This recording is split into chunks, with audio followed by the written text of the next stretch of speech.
নমস্কার, আমি সুমন। আজকের এই ভিডিওটির মধ্যে দিয়ে আমরা এক কক্ষ বিশিষ্ট আইনসভার পক্ষে ও বিপক্ষে যুক্তি দিয়ে আলোচনা করব। তাহলে চলো ভিডিওটি শুরু করা যাক।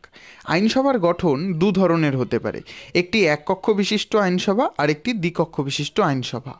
একটি মাত্র কক্ষ নিয়ে যে আইনসভা গঠিত হয় তাকে এক কক্ষ বিশিষ্ট আইনসভা বলে, আর দুটি কক্ষ নিয়ে গঠিত আইনসভাকে দ্বিকক্ষ বিশিষ্ট আইনসভা বলে। আইনসভা যদি দ্বিকক্ষ বিশিষ্ট হয় তাহলে সেক্ষেত্রে একটি উচ্চকক্ষ থাকে আর একটি নিম্নকক্ষ থাকে। ফর এক্সাম্পল, ভারতের আইনসভা দ্বিকক্ষ বিশিষ্ট, উচ্চকক্ষের নাম রাজ্যসভা এবং নিম্নকক্ষের নাম লোকসভা। এই এক কক্ষ বিশিষ্ট আইনসভার যেসব রাষ্ট্র দার্শনিকেরা সমর্থন করে তারা হলেন ব্রেনথাম, আবেসিয়ে, ল্যাস্কি এবং ফ্রাঙ্কলিন। এবার আমরা এক কক্ষ বিশিষ্ট আইনসভার পক্ষে ও বিপক্ষে যুক্তি দেব।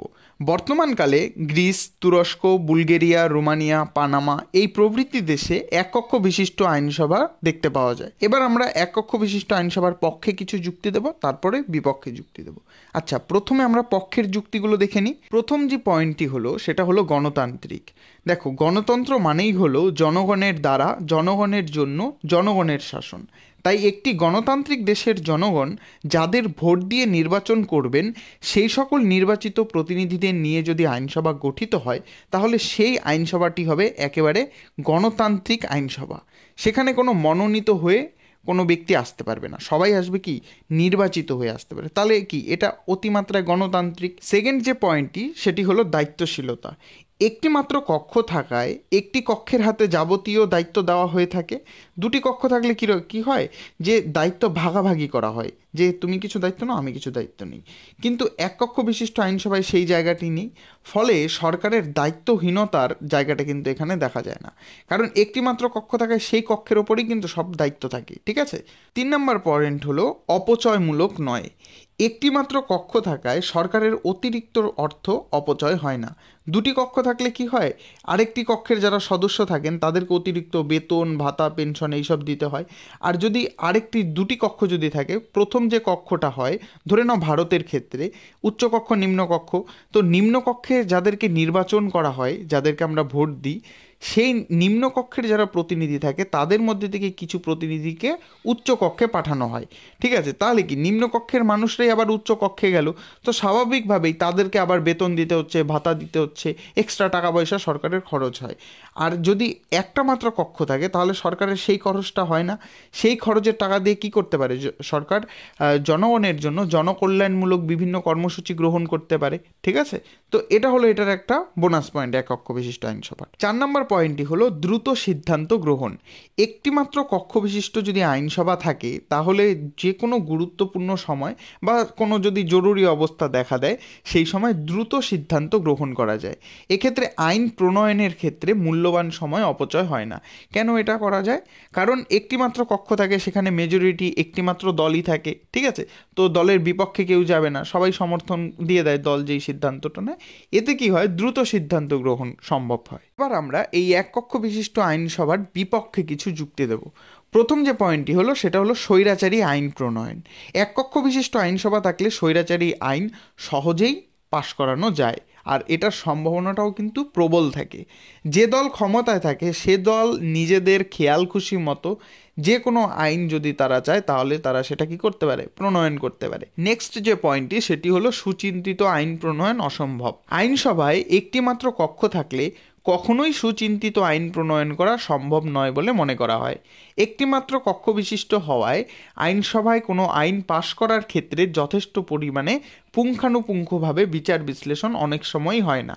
এতে কি হয়, তড়িঘড়ি করে সাময়িক আবেগের বশে ভুলভাল বা বলতে পারো যে অবিবেচনাপ্রসূত আইন প্রণয়নের আশঙ্কা থেকে যায়। ঠিক আছে। কারণ দুটো কক্ষ থাকলে কি হয়, যে কোনো আইন যখন প্রণয়ন করা হয় দুটো কক্ষেই সেই বিলটা যায়, সেই বিল নিয়ে আলাপ আলোচনা হয়, তর্ক বিতর্ক হয়, তারপরে সেটা একটা পাস হওয়ার জায়গায় আসে। একটি মাত্র কক্ষ থাকলে সেই জিনিসটা আর হয়ে ওঠে না। নেক্সট আমাদের পয়েন্ট হলো স্বৈরাচারী প্রবণতার আশঙ্কা। একটি মাত্র কক্ষ নিয়ে যদি আইনসভা গঠিত হয় তাহলে কিন্তু সরকারের স্বৈরাচারী হয়ে ওঠার একটা প্রবণতা থাকে। কারণ যেহেতু একটিমাত্র কক্ষ নিয়ে আইনসভাটি গঠিত হয়েছে, তাই সেই আইনসভাকে নিয়ন্ত্রণ করার জন্য আর কোনো কিন্তু কক্ষ নেই।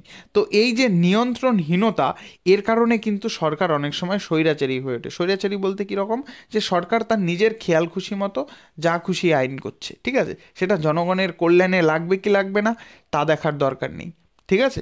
তো এই যে পরিস্থিতিটা হয়, এই পরিস্থিতিটাকে বলা হয় স্বৈরাচারী প্রবণতা, ঠিক আছে। নেক্সট যে আমাদের পয়েন্টটা, সেটা হলো জ্ঞানী গুণী মানুষের প্রতিনিধিত্বের অনুপস্থিতি। দেখো, দ্বিকক্ষ বিশিষ্ট আইনসভা যদি হয়, তাহলে সেখানে কিন্তু জ্ঞানী গুণী মানুষেরা প্রতিনিধিত্ব করার সুযোগ পায়। একটা এক্সাম্পল দিয়ে বলি, ভারতের রাজ্যসভায় যেমন 12 জন সদস্য মনোনীত হতে পারে। কারা এই 12 জন সদস্য হতে পারে? যারা খেলাধুলো, জ্ঞান বিজ্ঞান, সাহিত্য, চারুকলা এই প্রভৃতি ক্ষেত্রে যারা পারদর্শী মানুষ, তাদেরকে প্রতিনিধিত্ব করার সুযোগ দেওয়া হয়, ঠিক আছে। তো এটা একটা প্লাস পয়েন্ট যে সেখানে জ্ঞানীগুণী মানুষেরা থাকতে পারেন। এক কক্ষ বিশিষ্ট যদি আইনসভা হয়, সেখানে কিন্তু এই সব মানুষের কোনো জায়গা নেই, কারণ এখানে তো মনোনয়নের কোনো ব্যাপার নেই, তাই না? এখানে ইলেকশন হবে, নির্বাচিত হয়ে আসতে হয়। তো এই একটা বিষয়। নেক্সট যে পয়েন্টটা, সেটা হলো রাজনৈতিক শিক্ষা বিস্তারে অভাব। মানে মানুষের মধ্যে রাজনৈতিক শিক্ষাটা খুবই কম থাকে এক্ষেত্রে। এক কক্ষ বিশিষ্ট আইনসভা যদি হয়, তাহলে সেই ক্ষেত্রে কি হয়, কোনো আইন প্রণয়ন করার সময়, যখন কোনো আইন চালু হয়, সেই সময় সেই বিলটি নিয়ে যথেষ্ট পরিমাণে আলাপ আলোচনা হয় না, তর্ক বিতর্ক একেবারেই হয় না বললে চলে। আর দ্বিকক্ষ বিশিষ্ট আইনসভা যদি হয়, তাহলে কিন্তু সেক্ষেত্রে বিভিন্ন দলের প্রতিনিধিরা বা বিভিন্ন দলের মানুষেরা একে অপরের বিরুদ্ধে সেই আইন নিয়ে তর্ক বিতর্কে যুক্ত হয়। এতে কি হয়, সেই তর্ক বিতর্কগুলো কিন্তু সংবাদ মাধ্যমের দ্বারা প্রচার করা হয়, ঠিক আছে, বা যে কোনো গণমাধ্যমের দ্বারা সেগুলোকে কিন্তু মানুষের সামনে আনা হয়। এতে কি হয়, মানুষের মধ্যে রাজনৈতিক যে জ্ঞান, সেটা কিন্তু আরও বৃদ্ধি পায়। আর এক কক্ষ বিশিষ্ট আইনসভায় এইগুলো একেবারেই দেখা যায় না, ঠিক আছে, কারণ যেই আইন এলো, যেই আইনটা তারা প্রণয়ন করতে চায়, যেই বিলটার থেকে তারা আইন প্রণয়ন করবে, সেটা সহজেই পাশ হয়ে যায় বলে এই তর্ক বিতর্ক কোনো কিছুই হয় না। ফলে জনগণের মধ্যে কিন্তু রাজনৈতিক যে শিক্ষা, সেই রাজনৈতিক শিক্ষা কিন্তু খুবই কম থাকে। তো এই ছিল আজকের ছোট্ট একটি ভিডিও। যদি তোমাদের ভিডিওটি ভালো লেগে থাকে, তো অবশ্যই ভিডিওটিতে একটি লাইক, কমেন্ট এবং চ্যানেলটিকে সাবস্ক্রাইব করে দিও।